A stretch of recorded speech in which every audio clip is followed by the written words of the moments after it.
Hello everyone. Good morning, good afternoon, good evening to everyone. તો આપણે પહેલાં ગયા એપિસોડમાં આપણે વાત કરેલી કે કઈ રીતના દુરાંત લાઈન બનેલી, પછી કઈ રીતના કોલ્ડ વોરમાં અમેરિકાએ પાકિસ્તાનનો યુઝ કરીને અફઘાનિસ્તાનમાંથી રશિયન સરકારને કઈ રીતના ખદેડી નાખેલી, અને પછી વર્લ્ડ ટ્રેડ સેન્ટર ઉપર જ્યારે એટેક થયેલો પછી અમેરિકાએ કઈ રીતના અફઘાનિસ્તાનમાંથી તાલિબાન ગવર્મેન્ટને હટાવી નાખી અને ત્યાં પોતાની સરકારમાં.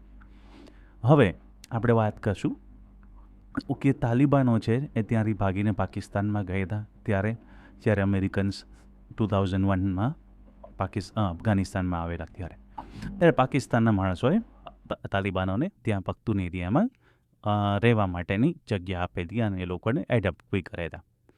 હવે તે દરમિયાનમાં શું થયું કે અફઘાનિસ્તાન છે એની અંદર નાના મોટા હુમલાઓ અમેરિકા ઉપર થતા જ રહ્યા. એમાં ઘણા બધા અમેરિકન લોકો સૈનિકોએ જીવ ગુમાવ્યા.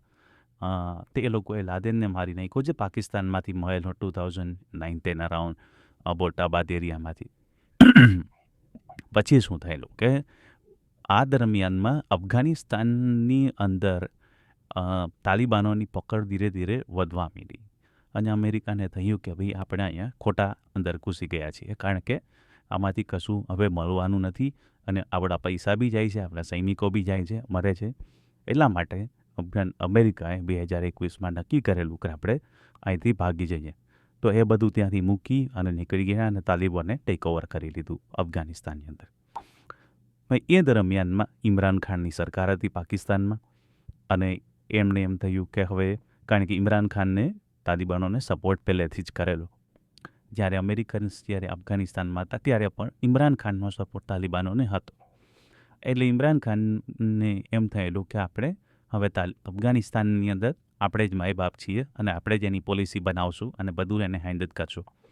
એટલે ઇમરાન ખાને ત્યાં એના જે ISIના એક્ઝિક્યુટિવ્સ હતા ફૈઝ હામિદ એને ત્યાં મોકલેલા 2021માં, અને એનો ફોટો બી વાયરલ થયેલો, વિડીયો વાયરલ થયેલો કે એણે કીધેલું કે બધું બરાબર થઈ જશે. તો પાકિસ્તાને અફઘાનિસ્તાને દબાવવાનું ચાલુ કર્યું કે ભાઈ તમે એવી બી જાહેરાત કરી અફઘાનિસ્તાન તો અમારો 5મો પ્રાંત છે. સો ખાલી જાણ ખાતર કે પાકિસ્તાનની અંદર 4 મેઇન પ્રાંત છે: સિંધ, પંજાબ, બલુચિસ્તાન અને પખ્તૂન. તો એની અંદર એ લોકોએ નવો પ્રાંત જોડવાનું નક્કી કર્યું કે અફઘાનિસ્તાન એ અમારો પ્રાંત છે. એવી રીતના આખું એ લોકોએ ચાલુ કરેલું. પણ અફઘાનિસ્તાનને આઈડિયા આવી ગયેલો કે ભાઈ તાલિબાન 1ની અંદર પાકિસ્તાને અમારો યુઝ કરેલો, આતંકવાદ ઊભો કરેલો, અને જ્યારે અમને જરૂર પડી ત્યારે પાકિસ્તાન અમારા સપોર્ટમાં ના આવ્યું અને ભાગી ગયું, અમેરિકાને સપોર્ટ કરી દીધો. એટલે આ હિસ્ટરી એને ખબર હતી. એટલે તાલિબાને પાકિસ્તાનને એટલો બધો ભાવ આપ્યો નહીં. એમની જગ્યાએ એણે બીજા બધા દેશો સાથે કે જે અફઘાનિસ્તાનને સપોર્ટ કરી શકે એની સાથે રિલેશન બનાવવાનું ચાલુ કે. આ દરમિયાનમાં શું થયું કે ઇમરાન ખાનની સરકાર બી વહી ગઈ, પાકિસ્તાનમાં ચૂંટણી થઈ. પાકિસ્તાનમાં તો તમને ખબર જ છે કે લશ્કર વગર કોઈ વડો બની નથી શકતો. ઇમરાન ખાનને જેલમાં નાખી દીધો, એમની પાર્ટીને પણ લડવા ના દીધી અને શાહબાઝ શરીફને વડાપ્રધાન બનાવી દીધો ત્યાંની લશ્કરી એસ્ટાબ્લિશમેન્ટે. હવે એને લીધે શું થયું, એમને લીધે એ લોકોને પાછું અફઘાનિસ્તાન સાથે પ્રોબ્લેમ થવાનું વધારે ચાલુ થઈ ગયું. મીનવાઇલ અફઘાનિસ્તાનને એમ થયું કે ભાઈ આપણે ગ્રોથ કરવો છે, હવે વિકાસ કરવો છે, વિકાસના પંથ આપણે અપનાવો છે.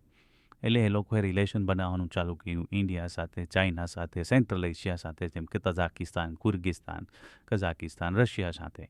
એ બધા સાથે એને રિલેશન બનાવીને આગળ વધવાનું ચાલુ કરેલું. હવે